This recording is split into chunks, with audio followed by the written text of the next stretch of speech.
ঈশ্বৰক পাব পৰা, পৰম আনন্দ লাভ কৰিব পৰা, মায়াৰ পৰা হাত সাৰিব পৰা যদি কিবা সহজ আৰু সুগম উপায় যদি কলিযুগত আছে, তেতিয়া সেয়া হ'ল একত শৰণ, অৰ্থাৎ ভগৱান শ্ৰীকৃষ্ণৰ পাদপংকজত সুদৃঢ় বিশ্বাসে শৰণ লৈ তেওঁৰ লীলাসমূহ শ্ৰৱণ কীৰ্তন যদি ভকতৰ সংগত আমি কৰিব পাৰোঁ, আৰু আমাৰ দৃষ্টিকোণ যদি সলনি কৰি সমস্ত ভূতত ব্যাপী আছো মই হৰি, সবাকো মানিবা তুমি বিষ্ণু বুদ্ধি কৰি, এই সত্যটো যদি আমি উপলব্ধি কৰি ল'ব পাৰোঁ, তেতিয়াহ'লে আমি এইখন সংসাৰতে পৰম আনন্দ লাভ কৰিবলৈ সক্ষম হওঁ। আমি বেলেগত আৰু কল্পনা কৰাৰ কোনো প্ৰয়োজন নাই। আপুনি এইখন সংসাৰতে পৰম আনন্দ লাভ কৰিব পাৰিব যদি এই সত্যটো উপলব্ধি কৰিব পাৰে। কাৰণ আপুনি মই চেষ্টা কৰিলেও কিছুমান বস্তু সলনি কৰিব নোৱাৰোঁ। আপুনি বেলেগ মানুহক যিমানেই নুবুজাওক কিয়, যদি তেওঁৰ সংস্কাৰ তেনেকুৱাই, তেতিয়াহ'লে তেওঁ কেতিয়াও চেঞ্জ নহয়, সলনি নহয়। বেলেগৰ কাৰণে আপুনি দুখ কিয় ল'ব? গতিকে আপুনি নিজক সলনি কৰক, আপোনাৰ দৃষ্টিকোণ সলনি কৰক, আপোনাৰ মনটো ঈশ্বৰৰ চৰণত লগাই আপুনি পৰম আনন্দ হৃদয়ত লাভ কৰাৰ বাবে চিন্তা কৰক। বেলেগক গোটেই দুনিয়াৰ সংসাৰখন সলনি কৰিবলৈ গৈ আপোনাৰ একো লাভ নহ'ব। কিয়নো আপুনি যিমান ক'লো, যিখিনিয়ে যিটো ভাৱ পুহি ৰাখিছে তেওঁলোক ওলাই অহাটো বহুত কষ্ট। যিকি নহওক, অৰ্জুনক গীতাত কৈছিল যে মোৰ যিমানবিলাক লীলা আছে, জন্ম কৰ্ম চমে দিব্যম এবং যো ব্যক্তি তত্ত্বতঃ ত্যক্ত্বা দেহা পুনৰ্জন্ম নেতি মামেতি পাণ্ডৱ। ৪ৰ্থ অধ্যায় ৯ নম্বৰ শ্লোক গীতা। অৰ্জুনক কৈছে মোৰ জন্ম কৰ্ম যিমান আছে চব দিব্য। এতিয়া দিব্যতাৰ কাৰণে আমি যদি সেই জন্ম কৰ্মবিলাকৰ লীলাসমূহ যদি শ্ৰৱণ কীৰ্তন কৰোঁ, তেতিয়া তাৰ পৰা আমাৰ লাভ হ'ব, তাৰ পৰা আমি আমাৰ হৃদয়ত আনন্দটো উপলব্ধি কৰিব পাৰিম। আৰু সেইটোৰ কাৰণে এই অনুষ্ঠান, সেইটোৰ কাৰণে নাম প্ৰসংগ, সেইটোৰ কাৰণে ভকতৰ সংগ, সেইটোৰ কাৰণে আমি যিমানবিলাক দৈনন্দিন কাৰ্য কৰি আছো সেইখিনি ধৰ্মৰ নামত। কিন্তু যিবিলাক বহুতক দেখা যায় যে উত্ৰাউল হৈ কোনোবা এজন ভগৱানৰ নামত বেলেগক নিন্দা কৰি, বেলেগক হেয় জ্ঞান কৰি, এইবিলাক আমাক গুৰুজনে শিকোৱা নাই, কাহানিও শিকোৱা নাই। আপোনাৰ ধৰ্মটো প্ৰতিষ্ঠা কৰিবৰ কাৰণে আপুনি বেলেগৰ ধৰ্মক নিন্দা কৰাৰ অধিকাৰ আপোনাৰ নাই। কোনো ধৰ্মক আপুনি নিন্দা কৰিব নালাগে। আপুনি আপোনাৰ মতে কৰক। আপোনাক গুৰুজনাই যিখিনি শিকাইছে, আপুনি গুৰুজনাৰ পৰা যিখিনি পাইছে, গতিকে সেইখিনি মতে যদি আমি চলো, তে কোনো বেয়া নাপাব। অসমত এটা ভয়াৱহ দিন আহি আছে, অতি ভয়াৱহ। আমি অসমীয়া মানুহখিনি এদিন হাহাকাৰ অৱস্থা আহি আছে। ৰুৰবাদী বা বেলেগ ধৰ্মৰ নামত ৰুৰবাদী কৰি বাহিৰৰ শক্তি আহি অসমীয়া সংস্কৃতিটো এদিন ধ্বংস কৰি পেলাব। ই আহি আছে, বৰ ভয়ানক দিন আহি আছে। আপোনালোকক মই কৈ থলো আজি, একমাত্ৰ যদি কোনোবাই বচাব পৰা যদি কিবা আছে, তেতিয়াহ'লে গুৰুজনাৰ ধৰ্ম। কেৱল অসমীয়াৰ অসমীয়াত্ব যদি দিব পৰা কিবা যদি গুণ আছে কৰবাত, তেতিয়াহ'লে গুৰুজনাৰ এক শৰণ হৰিনাম ধৰ্ম। তাৰ বাহিৰে অসমীয়াত্ব বোলা বস্তুটো নাইকিয়া কৰি পেলাব, শেষ কৰি পেলাব এতিয়া। আৰু এইটো অলৰেডি প্ৰচেছ চলিছে। যদিও এনেকৈ কোৱা কথা নহয়, তথাপিও আপোনালোকক কৈছো, গুৰুজনাই সকলো জাতিৰ উচ্চ নিচ একো ভেদাভেদ নকৰি এখন আমাক সুন্দৰ সমাজ গঢ়াৰ তেওঁ সংকল্প কৰিছিল। মহাত্মা গান্ধী অসমলৈ আহোঁতে তেওঁ কৈছিল, মই যিখন ৰাম ৰাজ্যৰ কথা ভাবি আছো, সেইখন ৰাম ৰাজ্যৰ কথা দেখোন ইয়াত শ্ৰীমন্ত শংকৰদেৱে আজিৰ পৰা ৪০০-৫০০ বছৰ আগত, তেতিয়া ১৯৩৪ত ইমানতে দেখোন কৈ থৈ গ'ল। আৰু মই ইয়াত কি ক'ম?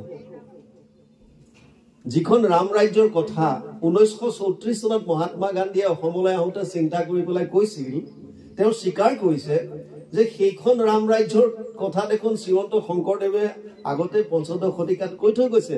গতিকে অসমৰ মানুহক আৰু মই কি ক'বলৈ আছে?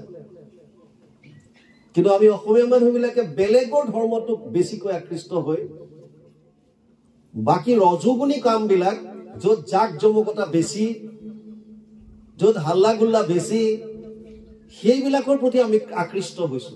আমাৰ যিটো সাত্বিকতা গুৰুজনাই দি থৈ গৈছিল, সহজ সৰল, কোনো একো নাই, আমি একেলগে বহিলো, ঈশ্বৰৰ নাম ললো, খালো বলো, গুচি গলো। কিমান সহজ সৰল ধৰ্ম। এই ধৰ্মটোৰ প্ৰতি আমাক অনীহাও নাই, জাক জমকতাৰে ভৰা এটা বেলেগ ধৰ্মৰ প্ৰতি আমাক আকৃষ্ট কৰাইছে। আৰু আমাৰ মাজৰ বহুতো যাৰ অধ্যয়ন নাই, শাস্ত্ৰ কোনো এদিন মেলি চোৱা নাই, তেওঁলোকে ধাৱমান হৈছে সেইটোৰ প্ৰতি। আৰু যোৱাৰ লগে লগে কি হ'ব? ই গংগাৰ পানীয়ে হওক, যমুনাৰ পানীয়ে হওক, যেতিয়া সাগৰত মিলি যায় তাৰ নিজৰ অস্তিত্ব নাথাকে। সেইকাৰণে ভকতে ইকত্ৰম মুক্তিও নিবিচাৰে, কয় যে মোক মুক্তি নালাগে। কিয়? মুক্তি বিচৰাৰ লগে লগেতো মই হৈ নাথাকিম আৰু শেষ। ভগৱানৰ লগত মিলি গ'ল, বিলীন হৈ গ'ল। কিন্তু মই মোক হৈ থাকিবলৈ দিয়া, যাতে তোমাৰ চৰণৰ সেৱা কৰি থাকিব পাৰো। মোক যি জনিতে নপঠোৱা কিয়, তুমি পশু পক্ষী কীট পতংগ য'তে নপঠোৱা, তোমাৰ চৰণ সেৱা কৰিবলৈ সুবিধা কণ দিয়া, নহ'লেতো মোৰ শেষেই। আৰু আমি অসমীয়াখিনিয়ে যি ধৰণে ধাৱমান হৈছো, বেলেগৰ কলা সংস্কৃতি আদৰিবলৈ গৈ আমাৰ নিজৰখিনি সিমান আমি এৰি থৈ গৈ আছো। বৰ ভয়াৱহ দিন আহি আছে। ভাগৱত এনেকুৱা এখন গ্ৰন্থ, যিখন গ্ৰন্থই আমাক আধ্যাত্মিক জ্ঞান আমাৰ হৃদয়ত জাগ্ৰত কৰায়। ভাগৱত এনেকুৱা এখন গ্ৰন্থ, যিখন ভকতৰ সংগত যদি শ্ৰৱণ কীৰ্তন কৰে, আমাৰ মনৰ কলুষতা, আমাৰ কপটতা, এইবিলাক আমাৰ নষ্ট হয়, শেষ হৈ যায়। ভাগৱত এনেকুৱা এখন গ্ৰন্থ, যিখন গ্ৰন্থ ভকতৰ লগত শ্ৰৱণ কীৰ্তন কৰিলে আপোনাৰ দৃষ্টিকোণ সলনি হৈ যাব। কাৰ প্ৰতি? এই সমাজৰ প্ৰতি, এই জীৱ জন্তুৰ প্ৰতি, মানুহৰ প্ৰতি আপোনাৰ দৃষ্টিকোণ সলনি কৰি দিব পাৰে এনেকুৱা ভাগৱতৰ প্ৰতিটো কথা। আজি বৰ সুন্দৰ এটা আপোনালোকে আদেশ কৰিছে, গা গজেন্দ্ৰৰ আখ্যান। ইয়াৰ তাত্ত্বিক কথাখিনি বুজিবলৈ চেষ্টা কৰিম। বহুদিনৰ পিছত গা গজেন্দ্ৰৰ বিষয়ে আজি আমি আকৌ উলিয়াইছো। ভাগৱত আমি সকলোৱে জানো আৰম্ভ হৈছে নৈমিষাৰণ্যত। 28,000 ঋষিমুনি একত্ৰিত হৈছে। শৌনক নৈমিষে সুতমাসীন অভিবাদ্য মহামতিম কথামৃত ৰসস্বাদ কুশল শৌনক অব্ৰবীত। পদ্মপুৰাণ ভাগৱত মহাত্ম্য প্ৰথম অধ্যায় 3 নম্বৰ শ্লোক। কথামৃত ৰস পান কৰাত যিজন কুশল বা চতুৰ, ৰসত চতুৰ যিটো জন বুলি কয়, সেইজনকে শৌনক নাম দিছে। শৌনক 28,000 ঋষিৰ ভিতৰত শৌনক হল সেইজন। আৰু শৌনকে সুত মুনিক কৈছিল যে হে মুনিবৰ, আমি জনকল্যাণৰ বাবে যাগ যজ্ঞ কৰিলো 1000 বছৰ। শৌনক বদতি শুনা সুত মহামানী, পৰম পাতকী কলি পাইলে হেন জানি, আৰম্ভিলো যজ্ঞ 80 সহস্ৰ বছৰ। হোম ধুমে ধূম্ৰবৰ্ণ ভৈলা কলেবৰ, যিটো কৰ্ম কৰোৱাটো নাহিকে বিশ্বাস, আপোনাৰ আয়ুস কৰিলো ব্যৰ্থে নাশ। বহুদিন যজ্ঞ কৰিলে 1000 বছৰ, তাৰ পৰা একো ফল নাপালে। সেইকাৰণে যিটো কল্যাণ পাম, য'ত পৰম আনন্দ লাভ হ'ব, যিটো কৰিলে মায়াৰ নিবৃত্তি হ'ব, পৰম আনন্দ প্ৰাপ্তি হ'ব, কলিযুগৰ মানুহৰ কাৰণে যিটো সুগম, যিটো সুচল, যিটো সহজ, এনে এটা মাৰ্গ শৌনকে প্ৰশ্ন কৰিছে সুতক। আমাক তেনেকুৱা এটা মাৰ্গ দেখুৱাই থৈ যোৱা তুমি। তত্ৰ তত্ৰ অঞ্জসা আয়ুষ্মান ভৱতা যদ বিনিশ্চিতম, পুংসাম একান্তত শ্ৰেয় তন্না সংসিতুমাৰ হসি। 1:9 প্ৰথম স্কন্ধ প্ৰথম অধ্যায় 9 নম্বৰ শ্লোক ভাগৱত। পুংসাম একান্তত শ্ৰেয়, মানুহৰ কাৰণে যিটো আটাইতকৈ শ্ৰেষ্ঠ, কলিযুগত মানুহে কৰিবলগীয়া কল্যাণকাৰক যিটো আটাইতকৈ সহজ সৰল মাৰ্গ, এই মাৰ্গটো মোক কোৱা। শৌনক এনেকুৱা নহয় যে শৌনকে নাজানে। 28 সহস্ৰ ঋষি বেদত প্ৰধান, তেওঁলোক সব এক্সপাৰ্ট, কিন্তু তেওঁলোকে সুধিছে কাৰ কাৰণে? এই আমাৰ কাৰণে। আমি কলিযুগৰ মানুহবিলাকৰ কাৰণে সুধিছে যে এনেকুৱা এটা মাৰ্গৰ কথা তোমাৰ মুখেৰে কোৱা। কোনোবা এজন ডাঙৰ মানুহে কিবা এটা ক'লে আমি মানি লওঁ, সেই কথাটোকে যদি গাঁৱৰ কোনোবা এজন সৰু মানুহে কয়, দে ই বৰ একেবাৰে ডাঙৰ পণ্ডিত ওলাল, গুৰুত্ব নিদিওঁ। সেইকাৰণে সুত মুনিৰ মুখেৰে কথাটো ক'বলৈ বিচাৰিছে, তুমি কৈ যোৱা, যাতে সকলোৰে গ্ৰাহ্য হয়, সকলোৱে যাতে গ্ৰহণযোগ্য হয়। কিন্তু এটা কথা তেতিয়াও কৈ দিছে শৌনকে যে কলিযুগৰ মানুহৰ আয়ুস কম, প্ৰায় অল্পায়ুষ সভ্য কলো অস্মিন যুগে জনা মন্দ সুমন্দ মতয়ো মন্দ ভাগ্য হি উপদ্ৰতা। 1:10 প্ৰথম স্কন্ধ প্ৰথম অধ্যায় 10 নম্বৰ শ্লোক। প্ৰায় অল্পায়ুষ, কলিযুগৰ মানুহৰ আয়ুস একেবাৰে কম। 4টা যুগ শাস্ত্ৰই কৈছে কলিযুগৰ মানুহৰ বয়স 100, দ্বাপৰত 1000লৈকে থাকিব পাৰিছিল, ত্ৰেতাত 10,000 বছৰলৈকে আছিলে, কৰিলাহা ৰাজ্য 10,000 বছৰ, আৰু সত্য যুগত 1 লাখ বছৰলৈকে তেওঁলোক আছিল বুলি শাস্ত্ৰৰ মতে কয়। কলিযুগত 100 বছৰ বয়সৰ বিংশতি বৰিষ পুৰুষৰো আয়ুসত বা বৰিষ সাক্ষাৎ তাহাৰো অৰ্ধেক যায় বিফলে নিদ্ৰাত, আধাটো শুওঁতেই যায়। বিংশতি বৰিষ যায় বালক ক্ৰীড়াত, তাহাৰো বিংশতি যায় জৰা অৱস্থাত, খেলা ধূলাত 20 বছৰ গ'ল, বৃদ্ধ অৱস্থাত 20 বছৰ গ'ল। থাকিল কিটো জীৱা অৱশেষ আয়ু থাকয় যুৱা, সিও কামে ক্ৰোধে লোভে যায় অজ্ঞান। প্ৰহ্লাদে দৈত্য শিশুসকলক কৈছিল যে যিখন আয়ুস যুৱ অৱস্থাত থাকে সেইকোনো কাম ক্ৰোধতে গুচি যায়, যিটো আমি আজি ইয়াত আলোচনা কৰিম। মদ গৰ্ব থাকিলে, বল থাকিলে, টকা পইচা থাকিলে, পাৱাৰ থাকিলে মানুহে নিজক কি বুলি ভাবে, গজেন্দ্ৰৰ যিটো গতি, সেই কথাটো আমি আলোচনা কৰিম আজি। সেইকাৰণে শৌনকে কৈছে যে মানুহৰ আয়ুস কম, আৰু লগতে কৈছে যে বিভিন্ন শাস্ত্ৰত বিভিন্ন কথা কৈছে। কোনোবাখনত লিখি দিলে ব্যাসদেৱে যাগ যজ্ঞ পূজা পাতল কৰা, কোনোবাখনত লিখিলে যে জীৱ জন্তু বলি দিয়া, কোনোবাখনত লিখি দিলে যে ধ্যান ধাৰণা সমাধি কৰা। আচলতে কোনটো কৰিব এতিয়া মানুহে? শাস্ত্ৰৰ সাৰ কি? ঘূৰিনি ঘূৰি কৰ্মানি শ্ৰোতব্যানি বিভাগশ অত সাধু অত্ৰ যত সাৰম সমুদ্রিত্য মনীষয়া মাম ব্রূহি শ্রদ্ধানানাম যেন আত্মা সম্প্রসিদ্ধতি। 1:11 প্রথম স্কন্ধ প্রথম অধ্যায় 11 নম্বর শ্লোক ভাগবত। ঘূৰিনি ঘূৰি কৰ্মানি, বহুত কৰ্মৰ কথা কৈছে। শ্ৰোতব্যানি বিভাগশ, অসংখ্য শাস্ত্ৰ। সেইকাৰণে যিটো সাৰ তুমি চব জানা, আমাক সাৰটো আনি পেলাই কৈ দিয়া হৈ গ'ল। কি কৰিম? কলিযুগত 8টা বস্তু হ্ৰাস পাব বুলি কৈছে। ততচ্চ অনুদিনম ধৰ্মম সত্যম শৌচম ক্ষমা দয়া কালেন বলেন ৰাজন নংসতি আয়ু বলম স্মৃতি। 12:2:1 দ্বাদশ স্কন্ধ 2য় অধ্যায় প্ৰথম শ্লোক ভাগৱত।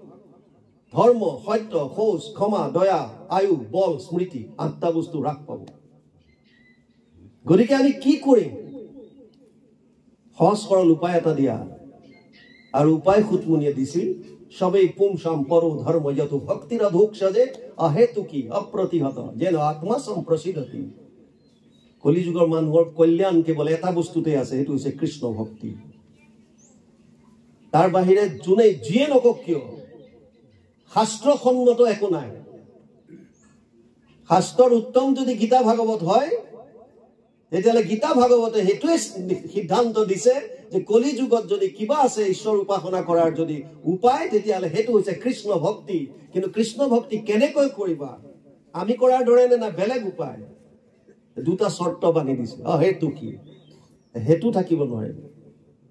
আমাৰ দৰে নহয় আৰু প্ৰভু ল'ৰাটোৰ পৰীক্ষাটো যাতে ভাল কৰি দিয়া, অমুকত শৰাই এখন দিম, এনেকুৱা নহয়। এইটো ঈশ্বৰ উপাসনা নহয়, এইবিলাক ঘোষ কৰি। মোৰ ছোৱালীজনীৰ দৰা এটা চাই দিয়া আৰু প্ৰভু মই অমুকত শৰাই দিম, এইটো কি কথা? তুমি নিজকে দাস কৰি দিয়া ঈশ্বৰৰ, বাকী ডিউটি তেওঁৰ হ'ব। মই দাস, তুমি মোৰ স্বামী। দাসৰ চিন্তা স্বামীয়ে কৰিব। ভগৱানে কৈছে তু কৰতা वही जो तू चाहता है पर होता वही जो मैं चाहता हूं। তই হেতু কৰি আছ যেটো তই বিচাৰিছ। আজিলৈকে আমি যি বিচাৰিছো তাকে কৰিছো, যি মন যায় তাকে কৰি আছো। আপুনি যদি সোনকালে উঠিব নোৱাৰে, আপুনি ভাবিছে মই 8টাত গুৰু গৃহত সোমালো, একো কথা নাই। আপুনি টাইম বনাইছে। আপুনি ভাবিছে যে আজি মই কৰিব নোৱাৰিলো, একো কথা নাই, মই 10টা বজাত গৈ মূৰটো ধুৱাই দিম। আপুনি টাইম বনাইছে। আমি যি মন যায় তেনেকে কৰিছো তু কৰতা वही जो तू करता तू चाहता है তো যেনেকে মন যায় তেনেকে কৰি আছো पर होता वही जो मैं चाहता हूं ভগৱানে কৈছে কিন্তু হ'ব সেইটোৱে যিটো মই বিচাৰো তই তোৰ মতে কৰি থাক কি আপত্তি আছে তো হ'ব সেইটো যিটো মই বিচাৰো এইকাৰণে ভগতসকলে খুলিছে তেতিয়া আমি কৰিম কি কিবা এটা উপায় দিয়া ভগৱানে কৈছে তু কৰ वो जो मैं चाहता हूं होगा वही जो तू चाहता है तो हेतु कर जितु মই বিচাৰো আৰু হ'ব সেইটো যিটো তই বিচাৰিছ তই মোক ক'ব নালাগে আহি পেলাই যে মোক এটো দে হেতু দে হেতু দে হেতু দে একো বিচাৰিব নালাগে আমাৰ ভগৱানৰ লগত লিংক আছে হৃদয়ৰ দ্বাৰা আপুনি ইন্দ্ৰিয়ৰ দ্বাৰা বাণীৰ দ্বাৰা একো কৰিব লগিয়া নাই হৃদয়ত খালি সব কানেকশন মনৰ লগত আপোনাৰ ভগৱান হৃদয়স্থিত হৈ আছে হৃদয়ৰ ওচৰলৈ আপুনি হাত খুমাব নোৱাৰে ভৰি খুমাব নোৱাৰে বেলেগ একো ইন্দ্ৰিয় খুমাব নোৱাৰে ইয়ালে যাব পৰা উপায় যদি কিবা আছে মন বুদ্ধি আপোনাৰ মনটোৱে হেকাৰণে বাৰে বাৰে কৈ আছে মনটো মুখ দে কেৱল মন খুতমুনিয়ে কৈছে হেতু কি কোনো হেতু থাকিব নোৱাৰিব অপ্ৰতিহত কোনো মাজত ব্ৰেক থাকিব নোৱাৰিব কন্টিনিউ নিৰন্তৰে বোলা ৰাম ৰাম নিৰন্তৰে আমিতো সবে পাঠৰ সামৰণিত কৈ দিও নিৰন্তৰে ডাকি বোলা ৰাম ৰাম তো নিৰন্তৰ শব্দটো কি বুজাইছে অন্তৰ নাই মাজত ব্ৰেক নাই মানে মনটোৱে কন্টিনিউ আপুনি ঈশ্বৰৰ গুণানুকীৰ্তন মনলৈ আনি থাকক আপুনি কিবা হাতেৰে কাম কৰি আছে কৰক কোনো আপত্তি নাই আপুনি হাল চলাই আছে ট্ৰেক্টৰ চলাই আছে ব্যৱসায় বাণিজ্য কৰি আছে কৰি থাকক কি আপত্তি আছে মনটো ঈশ্বৰৰ চৰণত দি থোৱাত কি আপত্তি ভগৱানে কৈছে খালি মনটো মুখ দে আৰু তাৰ পিছত ভাগৱত আৰম্ভ হৈছে ভাগৱতত যদি আপোনালোকে চাই সৌনকাদিৰ 6টা মূল প্ৰশ্ন কল্যাণ কি কল্যাণ কেনেকৈ পাম যেটো তুমি নিজে উপলব্ধি বা অনুভৱ কৰিছা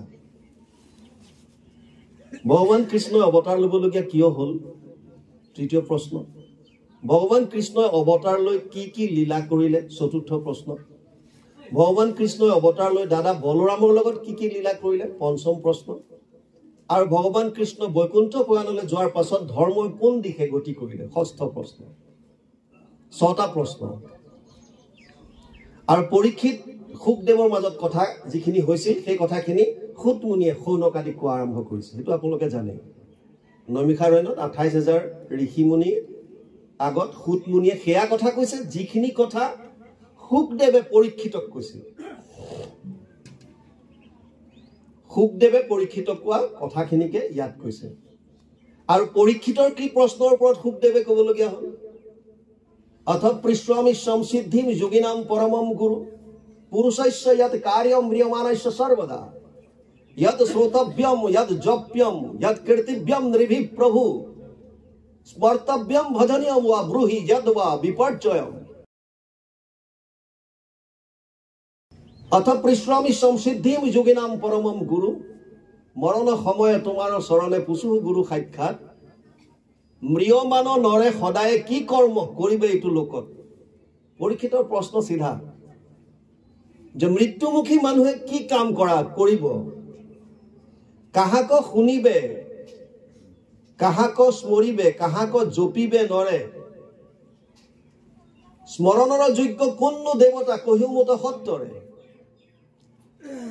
श्रवण कीर्तन करिबार योग्य नहि जत जत कथा তুমি হে পৰম গুৰু মুনিবৰ মোহক কৈ সৰ্বথা म्रियमान मनुष्य কি কৰা উচিত কাৰ কথা শ্ৰৱণ কৰিব কাৰ কথা কীৰ্তন কৰিব কাৰ কথা স্মৰণ কৰিব কাক ভজন কৰিব আৰু শ্ৰৱণ কীৰ্তন কৰিব নলগিয়া কি কথা আছে এই কথাখিনি মোক কোৱা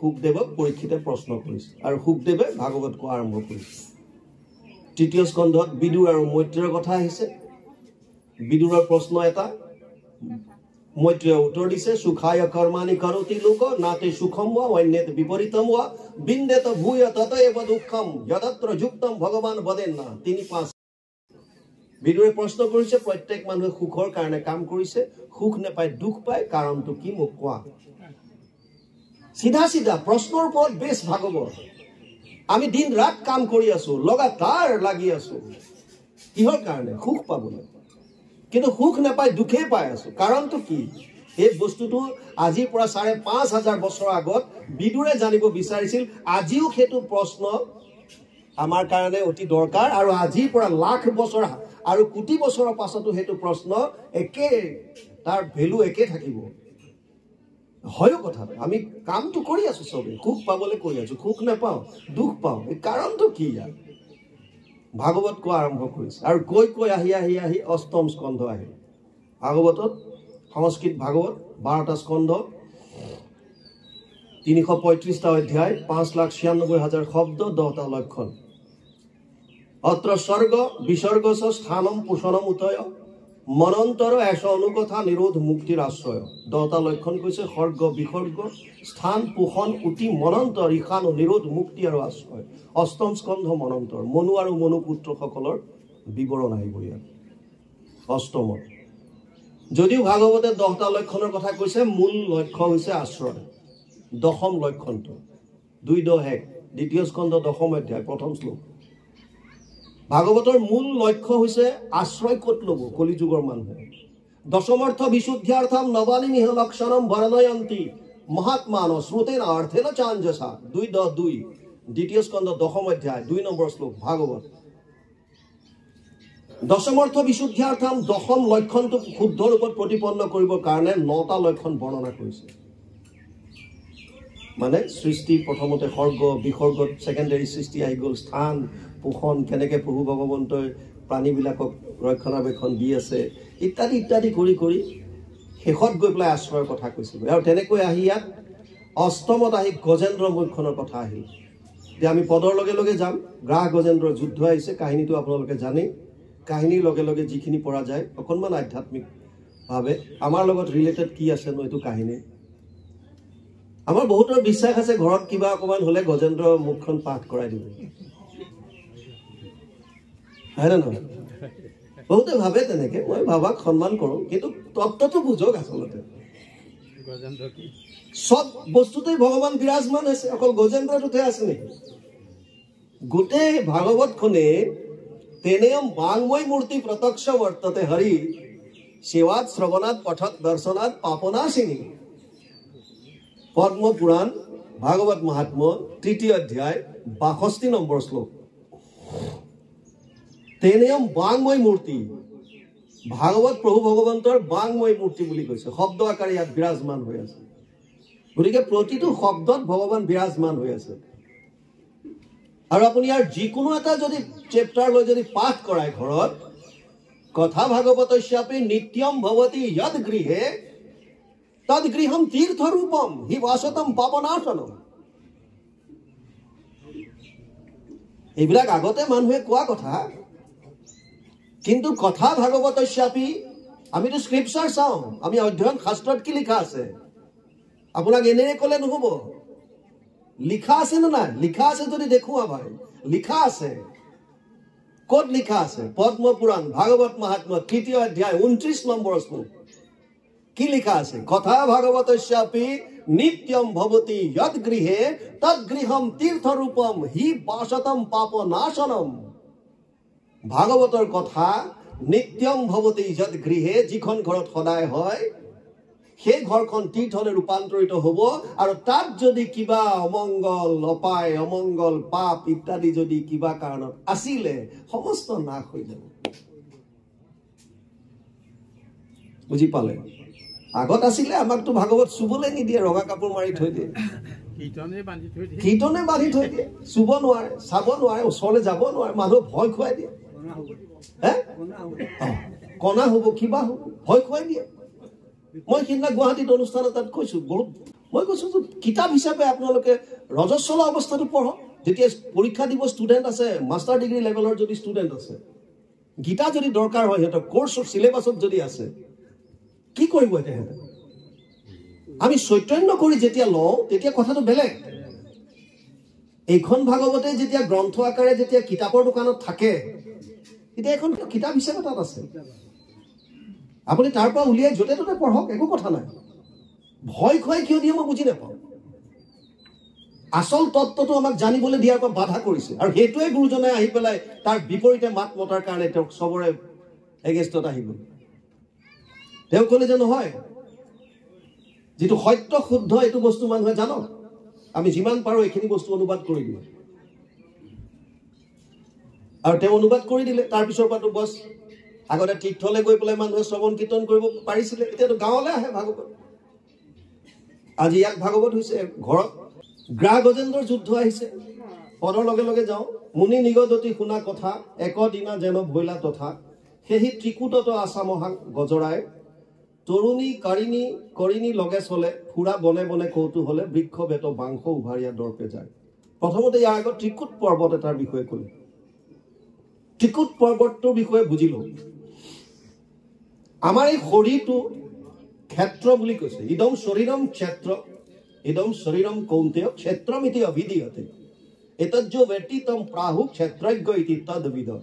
ত্ৰয়োদশ অধ্যায় প্ৰথম শ্লোক গীতা। এই শৰীৰটোৱে এটা ক্ষেত্ৰ, মানে আমাৰ যেনেকে পথাৰ, ক্ষেত্ৰ মানে পথাৰ এখন, য'ত আপুনি ধান চাউল কিবা ফল লগায়, যেনেকুৱা ফল তাত ৰুব তেনেকুৱা ফল আপুনি পাব। সেইটো কনচেপ্টত কৈছে যে আপোনাৰ শৰীৰটো এখন ক্ষেত্ৰ, এই শৰীৰটোৰ দ্বাৰা যেনেকুৱা ফল লগাবা ভাই তেনেকুৱা তাৰ ফলটো পাবা। চিধা কথা, ল অফ একশ্যন। যেনেকুৱা কৰ্ম কৰিম তেনেকুৱা ফল পাম। এতিয়া এই ক্ষেত্ৰখনত এটা পৰ্বত আছে বুলি কৈছে, যাক ত্ৰিকুট নাম দিছে। কুট মানে গৰুৰ যিটো কি কয় এইটো চুট, গৰুৰ সেই চুটটোৰ নিচিনা কুট বুলি যিটো কয়, মানে উঠি থকা এনেকুৱা এনেকুৱা তিনিটা কুট থকা, তিনিটা কুট, সেইটোক ত্ৰিকুট বুলি কৈছে। এতিয়া আমাৰ প্ৰতিজন মানুহৰ ওপৰত তিনিটা গুণে ক্ৰিয়া কৰে। সত্যম ৰজস্তম ইতি গুণ প্ৰকৃতি সম্ভৱা, চতুৰ্দশ অধ্যায় 5 নম্বৰ শ্লোক গীতা। এই ত্ৰিকুটৰ কথা যিটো ইয়াত আহিছে, তিনি শৃংগ মুখ্যতাত আনুশৃংগ অসংখ্যাত, দিশ পাক প্ৰকাশী আশ্ৰয়, গৌৰিকাদি ধাতুচয়, থানে থানে প্ৰকাশ হয়, নানাবিধ লতাৰ আশ্ৰয়। তিনিটা শৃংগ বুলি কৈছে। তিনিটা শৃংগ হৈছে, এটা হৈছে ইয়াত লিখিছে এটা সোণৰ, এটা ৰূপৰ, এটা লোহাৰ বুলি। তাৰমানে সাত্বিক, ৰাজসিক আৰু তামসিক, মানে সত্য ৰজ তম, তিনিটা গুণ। আৰু এটা কথা বুজি লওক, আমি কৰোঁ বুলি নিজে একোৱে কৰিব নোৱাৰো। এইটো সত্যটো আপোনালোকে মানি লওক। প্ৰকৃতি ক্ৰিয়া মানানি গুণ কৰ্মানি সৰ্বস্ব অহংকাৰ বিমূঢ়াত্মা কৰ্তা অহম ইতি মন্যতে। প্ৰকৃতিৰ এই তিনিটা গুণে আমাৰ দ্বাৰা, যেনেকৈ কাঠপুতলিবিলাক যেনেকৈ নচুৱাই থাকে সূতাৰ দোলডাল লৈ বেলেগ এজনে, ঠিক তেনেকৈ মায়াৰ এই তিনিটা গুণে আমাক নচুৱাই থাকে। আমি এই তিনিটা কবলত পৰি কামবিলাক কৰি থাকোঁ। আপুনি কেতিয়াবা এটা কাম নকৰোঁ বুলি ভাবিলেও লাষ্টত গৈ আপুনি কৰি দিয়ে। আৰু কোনোবাটো কাম আপুনি কৰিম কৰিম বুলি ভাবি থাকিলেও আপুনি কৰিব নোৱাৰে। তাৰ মানে কিয়? যদি ভবামতে যদি মই চব কৰিব পাৰিলোহেঁতেন, ভবামতে যদি মই চব নকৰাকে থাকিব পাৰিলোহেঁতেন, তেতিয়াহ'লেতো কথাই নাই। কিবা এটা এনেকুৱা শক্তি আছে যিটো শক্তিয়ে আমাৰ ওপৰত ক্ৰিয়া কৰি আছে। এই শক্তিটোৰ পৰা পৰিত্ৰাণ যেতিয়ালৈকে পাব নোৱাৰিম, তেতিয়ালৈকে আমাৰ ৰক্ষা নাই। আৰু এইটোৱে হৈছে মায়া। দৈবহীয়স গুণময়ী মম মায়া দুৰত্তয়া মামে বচ প্ৰপদ্যন্তে মায়ামে তাম তৰন্তিতে। 7ম অধ্যায় 14 নম্বৰ শ্লোক গীতা। অতি ভয়ানক বুলি কৈছে ভগৱানে অৰ্জুনক। মোৰ মায়া অতি ভয়ানক। ইয়াৰ পৰা পৰিত্ৰাণ সেইসকলে পাব পাৰিব যিসকলে মোৰ চৰণত শৰণ ল'লে। তাৰ বাহিৰে গতি নাই। এতিয়া ইয়াত কৈছে মুনি নিগদতি শুনা কথা, শুকদেৱে কৈ আছে পৰীক্ষিত, একদিনা যেন ভৈলা তথা, সেহি ত্ৰিকুটত আছা মহা গজৰায়, তৰুণী কাৰিণী লগে চলে, ফুৰা বনে বনে কৌতূহলে, বৃক্ষ বেত বাংশ উভাৰীয়া দৰ্পে যায়, যাৰ মদজল গন্ধ পায় সিংহ দূৰ দেশ পলাই যায়, অন্তৰী পলাই ব্যাঘ্ৰ সৰ্পগণ বৰ, সৰব সমৰি গন্ধ ছয় গৌৰ কৃষ্ণ সাৰ হুয়া ভয়, গজেন্দ্ৰে পাইলেক বুলিয়া দে লৰ। সেই ত্ৰিকুট পৰ্বতত এটা গজ আছে, মানে হাতী। তাকো অকলে নাথাকে, পালি পহৰীয়া পৰিয়াল পুৰা লৈ একদম বিৰাট মানে। কেনেকুৱা?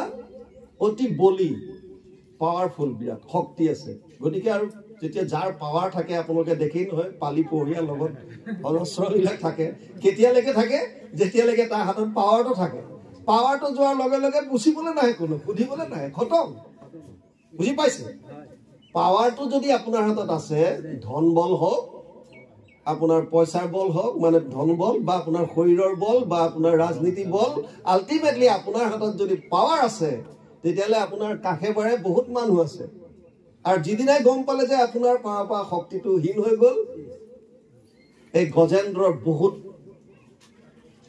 লগত পালি পহৰীয়া যথেষ্ট আছে এনেকুৱা অত্যাচাৰ কৰে যোনফালে দি যায় সব ভাঙি চিঙি চুৰমাৰ কৰি যায় তাক দূৰতে দেখিলে সিংহ ব্যাঘ্ৰ গোটেইবিলাক সব পলাই পত্ৰং দিয়ে কেনেকুৱা ভয়ানক এটা তাৰ মানে আমাৰ মনুষ্য জীৱনত যেতিয়া আমি চাওক কেইটামান বস্তু আমি মাতৃ গৰ্ভত থাকোতে ফাইনেল হৈ যায় বুলি কয় আয়ু কৰ্মম চ বিত্তম চ বিদ্যা নিধনমেব চ পঞ্চৈতস্য সৃজন্তে গৰ্ভস্থস্য দেহিনাম মাতৃ গৰ্ভত থাকোতে পাঁচটা বস্তু ফাইনেল হয় বুলি কয় কি পাঁচটা আয়ুষ কৰ্মম চ বিত্ত ধন টকা পইচা বিদ্যা জ্ঞান আৰু নিধন মানে কেতিয়া মৃত্যু হ'ব কেনেকৈ হ'ব এই পাঁচটা বস্তু বোলে ফাইনেল হয় কিহৰ ওপৰত ভিত্তি কৰে আমি যেটো প্ৰাৰব্ধ লৈ আহো সেই প্ৰাৰব্ধটোৰ ওপৰত ভিত্তি কৰে এটা সেই বুলি আপোনাৰ হাতত পাৱাৰটো আহিল বুলি আপুনি যদি কাকো গণয় নাহি হৈ থাকে আপোনাৰ যদি দৈনন্দিন কাৰ্য যদি সেইমতে চেঞ্জ কৰি দিলে তাৰ পৰা খহিবৰ কাৰণেতো বেছি সময় নালাগে সেইকাৰণে ইয়াত কৈছে যে তেওঁৰ যিটো ঘামৰ গোন্ধ মানে তেওঁ এনি টাইম মতলীয়া হৈ থাকে আৰু বিৰাট শক্তি আছে যেতিয়া কাকো গণয় নাহি যোনফালে যাব সব ভাঙি চিঙি চুৰমাৰ কৰি যাব জীৱ জন্তু সব পলাই হাহাকাৰ দূৰতে মানে নম আহিছে বুলি ভাবিলে খতম দুটা ধৰণৰ প্ৰকৃতিৰ মানুহ আছে এটা হৈছে আপোনাৰ পাৱাৰ অহাৰ পাছত আপুনি গছত ফল লগা দেখিছে যেতিয়া গছজোপাত ফল বেছিকৈ লাগে গছজোপাত তললে দৌ খায় গম পাইছে সেইটো প্ৰকৃতি যদি আমি হওঁ যে আপোনাৰ যেতিয়া পাৱাৰ আহিব তেতিয়া যদি আপুনি যদি একদম তললে বুৰ কৰি মানে একেবাৰে আমাৰ টিনৰ লগত মিলি থকাৰ দৰে অৰ্থাৎ সাধাৰণ মানুহৰ লগতো তেনে ধৰণে যদি আপোনালোকে ব্যৱহাৰ কৰে আপোনালোকৰ এখন বিয়াত বিয়া এইদিনত চৰ্চাত আছে অম্বানীয়ে তেওঁৰ গুজৰাটৰ গাঁৱৰ মানুহখিনিক মাতিছে যিখন গাঁৱৰ সেইজন আৰু ৱৰ্ল্ডৰে এজন মানে ৰিচৰ ভিতৰত অহা মানুহ কিন্তু যিখন গাঁৱৰ পৰা তেওঁ গৈছিল সেই গাঁৱৰ মানুহখিনি বিবাহলৈ নিমন্ত্ৰণ কৰিছে খোৱা বোৱালে সেই মানুহখিনিয়ে বেয়া পাব বুলি সিহঁতে গেটৰ ওচৰত ৰৈ আছে আৰু সিহঁতক নিজ হাতে আহি পেলাই দিছে খাবলৈ আৰু যোনে 10 টকা 5 টকাও দিছে সেই পইচাটো খুব আদৰেৰে লৈছে আম্বানী কিয় দেখাইছে এইটো যে সেই মানুহখিনিয়ে যাতে এইজন মানুহৰ ওচৰলৈ যাব নোৱাৰে বিৰাট ধনী হৈ গ'ল বিৰাট পাৱাৰফুল হৈ গ'ল আমি ওচৰলৈ যাব নোৱাৰো এই গজৰ দৰে যাতে নহয় বুজি পাইছে যদিও অজস্ৰ টকা পইচা পাৱাৰ হ'ল তথাপিও সাধাৰণ মানুহখিনিয়ে যাতে মোৰ পৰা দূৰ হৈ নাযায় মোৰ যাতে ওচৰলৈ আহে মোৰ লগত তেওঁলোকৰ যিটো সম্বন্ধ আছে এই সম্বন্ধটো অটুট ৰাখক সেই কাৰণে তেওঁলোকে এই কামখিনি কৰিছে এতিয়া ইয়াত কৈছে কিন্তু ইয়াৰ বিপৰীতে বৰা মহিষ বিকগণ ভালুক বানৰ ৰংগমন গোপুচ্ছ হৰিণ সখা আদি পশুচয় তানত দৃষ্টিপথ পৰিহৰি নিৰ্ভয়ে ফুৰয় ক্ৰিয়া কৰি গজ অনুগ্ৰহে মনতো উদ্বেগন হয় ঘৰমে তপ্ত ভৈলা গজৰাই অসংখ্য হস্তিনী বেঢ়ি যায় পুত্ৰগণ সমে ভাৰ্যা সবু সংগে চলে আতি গুৰুতৰ ভৰ পাই চতুক ভীতি গিৰি কম্পি যায় কুম্ভস্থল ভেদি মদ বহে বোম্বানলে পাৱাৰ এনেকুৱা তাৰ লগতে গোটেই পৰিয়াল একদম পুত্ৰ পত্নী ইত্যাদি গোটেই লৈ মেলি এনেকৈ যাবলৈ আৰম্ভ কৰিছে যে কোৰানে গলে বাকি দূৰতে সব দেখি পলাও আমাৰ অকনমান কিবা এটা পাৱাৰ আহিলে মানুহৰ কোনোবা এজন ৰাজনীতিত অকনমান যদি এমএলএৰ লগত আমাৰ যেটো সোহাত বুলি কয় সিমানটো পাৱাৰ যদি হয় তেতিয়াও মানে তলৰখিনিক যাতে নেমাতিবই তেনেকুৱা গতি ৰখিবলৈ কলো নৰখে বুজি পাইছে না এই অকন মোৰ কথা এষাৰ কৈ মোৰ সময় নাই এতিয়া কিন্তু কেইদিনলৈ যিটো গজেন্দ্ৰই নিজৰ শক্তিৰ ওপৰত অহংকাৰ কৰি পত্নী পুত্ৰ সমন্বিতে বনৰ মাজত এনেকৈ ভ্ৰমণ কৰি ফুৰিছে, যাৰ কাৰণে তাত থকা সমস্ত যিটো পৰিৱেশ, এই পৰিৱেশটোৱে নষ্ট কৰি পেলালে। আমাৰ অসমত কোনোবা এজন মিনিষ্টাৰ গ'লে 22খন 25খন গাড়ী একেলগে যায়, আৰু বাহিৰত যদি আপুনি চাই তেওঁলোকে নিজে গৈ পেট্ৰল পাম্পত নিজে তেলো ভৰায়, ডাঙৰ ডাঙৰ বিলাক কাণ্ট্ৰি। কিমান ডিফাৰেঞ্চ! আমাৰ ইয়াত ব্ৰিফ কেছটো নিজে নুঠায়, বেলেগ এজন লাগিব, সেইজনে ব্ৰিফ কেছটো লৈ যাব লাগিব। কিয়? এইটো ইগোৰ কথা। এই অফিচাৰগিৰিটো আমাৰ ইয়াত যিটো দি থৈ গ'ল মানে ইংৰাজী বিলাকে, সেইবিলাক এতিয়াও প্ৰচলিত হৈ আছে। এই পাৱাৰক লৈ যিটো ঘমন, যিটো অহংকাৰ, এই বস্তুটো আমাৰ এতিয়াও বৰ্তমান আছে। আমি ট্ৰাই কৰিব লাগে। আপুনি পাৱাৰ, আপোনাৰ যিটো প্ৰভু ভগৱন্তই দিছে, শক্তি দিছে, আপোনাক সামৰ্থ্য দিছে, আপোনাক সক্ষমতা আপুনি পাইছে, আপুনি লওক। কিন্তু আপোনাৰ ব্যৱহাৰটো সলনি নানিব, চেঞ্জ নকৰিব ব্যৱহাৰটো। আপুনি এজন মানুহক ভালদৰে মাতি দিলে ক্ষতিটো কি? শব্দত বহুত পাৱাৰ আছে। কথা এষাৰ যদি মৰমৰে কোনোবাই কৈ দিলে, আপোনাৰ মনটোৱে বেলেগ হৈ যাব। ৰামচন্দ্ৰক বনবাস দিছিল, ৰামচন্দ্ৰই কৌশল্যাক ক'ব পাৰিলেহেঁতেন, মা মোক দেখিছানে, কৈকেয়ী আৰু দেউতাই এইবিলাক চক্ৰান্ত কৰি 14 বছৰ বনলৈ পঠাইছে। কৌশল্যাই চেলেঞ্জ কৰি দিয়া হলে গোটেই অযোধ্যা তেওঁৰ পক্ষত থিয় হৈ গ'লহেঁতেন। ৰামক চবেই ভাল পায়, কিন্তু ৰামচন্দ্ৰই কি কৈছিল যে মা মোক দেউতাই বনৰ ৰজা কৰি পঠিয়াইছে। পিতা দিন মোহি কানন ৰাজো, মোক দেউতাই বনৰ ৰজা পাতি দিছে। ভাষাৰ মাত্ৰ, শব্দৰ মাত্ৰ কথা। যদি তেনেকে নকলেহেঁতেন লাগি গ'লহেঁতেন খেলি মেলি। কেৱল শব্দ, পাৱাৰ আছে বুলি আপুনি তাক মিছ ইউটিলাইজ কৰিব নালাগে, তাক মিছ ব্যৱহাৰ কৰিব নালাগে। আমাৰ সমাজত এই শাস্ত্ৰৰ ওপৰলৈ কোনো নাহে। আগতে আপোনালোকে যদি চাই ৰজা মহাৰজা, তেওঁলোকৰ একোজন আধ্যাত্মিক গুৰু আছিল।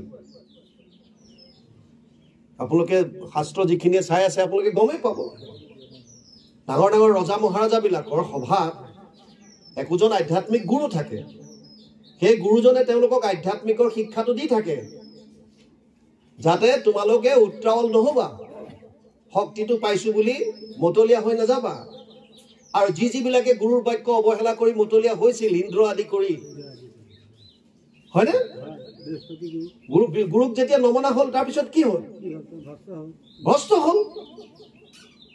গতিকে যেতিয়াই যেতিয়াই নিজৰ অহংকাৰক লৈ নিজৰ বল, শক্তি, ধন বল বা ৰাজনীতি বল কওক, আপুনি শাৰীৰিক বল কওক, তাৰ ওপৰত মতলীয়া হৈ যেতিয়া গুৰুক অৱমাননা কৰিলে, কৰিব নলগীয়া কৰ্মৰ প্ৰতি যেতিয়া আগবাঢ়িল, তেতিয়া তেওঁলোকৰ পতন। ইয়াত গজব বা বেলেগ কোনো নাই। এই গজেন্দ্ৰ হৈছো আমি বিলাকে, আমাৰ এই মন।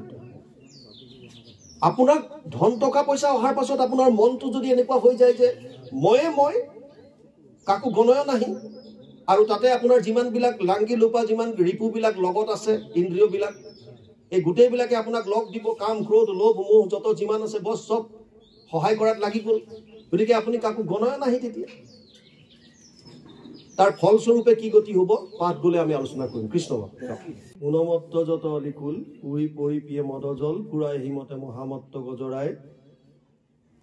যিমানেই বলি নহওক, যিমানেই শক্তিশালী নহওক, আমাৰ শৰীৰৰ যিখিনি ৰিকুৱাৰমেণ্ট, যিখিনি আমাৰ দৰকাৰী বস্তু, অৰ্থাৎ ভোগ পিয়াহ, আপুনি যেতিয়া শৰীৰত আহি থিতাপি ল'ব, তেতিয়া সেই বস্তুকেইটাৰ পৰা কোনো সাৰিব নোৱাৰে।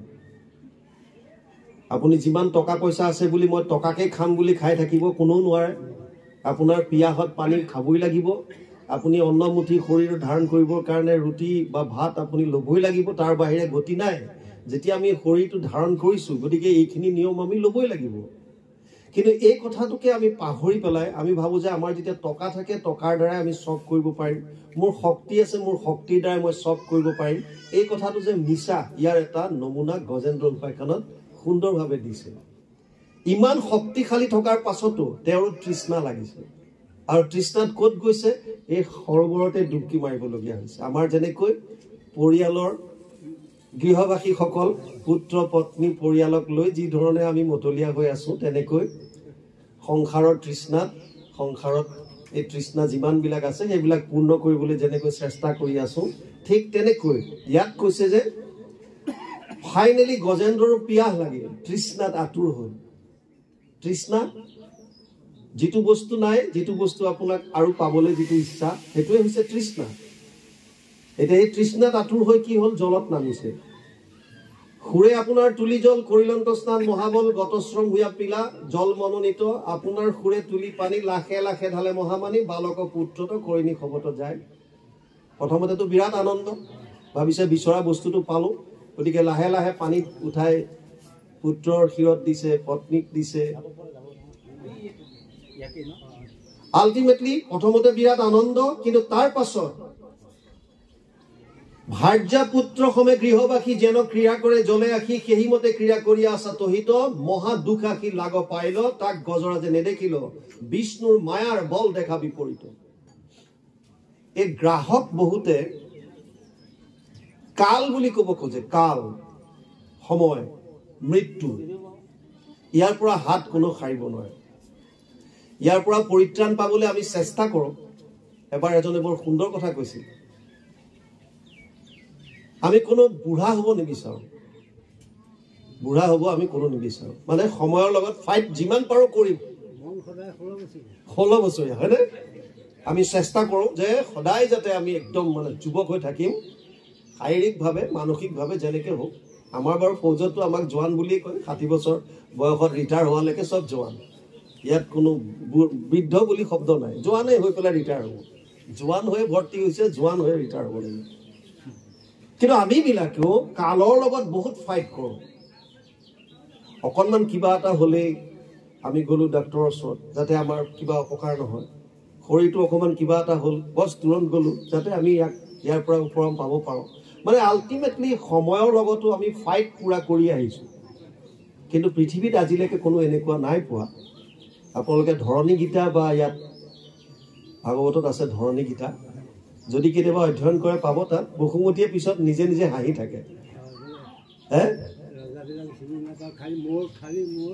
মোক লৈ পেলাই কত কত মহাৰাজা আহিল, আহি পেলাই আজি যদি মই চাওঁ সিহঁতৰ নাতি পুতিও কোনো পাবলৈ নাই, মোৰ কাৰণে তেওঁলোকে ইটোৱে সিটোৰ মাজত যুদ্ধ কৰিলে, মোৰ বুকুতে লীন গ'ল, আৰু মোক কোনো আজিলৈকে মোৰ একো নহ'ল, মই এনেকেই থাকিলো।